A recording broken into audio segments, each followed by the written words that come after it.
কি অবস্থা সবার? সবাই কেমন আছেন? তো আমার নতুন ভিডিওতে আপনাদের সবাইকে স্বাগতম। আজকে আমি এমন একটা জিনিস নিয়ে ভিডিও বানাচ্ছি যে ভিডিওতে আপনাদের অনেকটাই উপকারে আসবে। আর আপনারা যদি মিডল ইস্টের কোনো দেশে আসেন কখনো, তাহলে আপনি অনায়াসেই এই ভাষাগুলো ট্রাই করে যেই কোনো মিডল ইস্টের লোকদের সাথে কথা বলতে পারবেন। তো চলেন দেরি না করে মূল ভিডিওটা শুরু করে দেই। প্রথমেই আপনি যখন একটা সৌদির সামনে পড়ে যাবেন, সে আপনাকে বলবে আসসালামু আলাইকুম কেফা হাল। এটার অর্থ হচ্ছে সে আপনাকে সালাম দিছে আর জিজ্ঞাসা করছে আপনি কেমন আছেন। এটার পরবর্তীতে আপনি তাকে বলতে পারেন ওয়ালাইকুম আসসালাম আনা কইস ইনতা কেফ। এটার অর্থ হচ্ছে আপনি সালাম নিছেন, তারপর বলছেন আমি ভালো আছি, আপনি কেমন আছেন।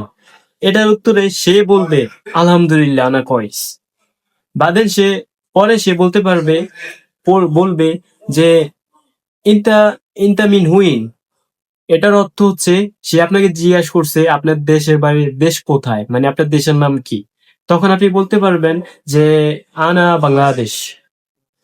এটার অর্থ হচ্ছে আমি বাংলাদেশী।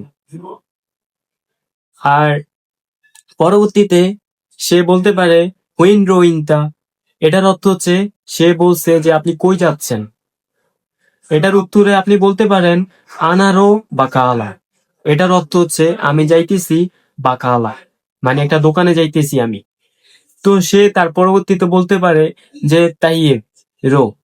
এটার অর্থ হচ্ছে ঠিক আছে যাও। তারপর আপনি বলতে পারেন তাইয়েব মাসালামো। এটার অর্থ হচ্ছে ঠিক আছে আল্লাহ হাফিজ। তো এরকম ইন্টারেস্টিং ভিডিও পেতে আমার চ্যানেলটা অবশ্যই এখনই সাবস্ক্রাইব করেন আর পাশে থাকেন। সবাই ভালো থাকবেন, সুস্থ থাকবেন। আল্লাহ হাফিজ।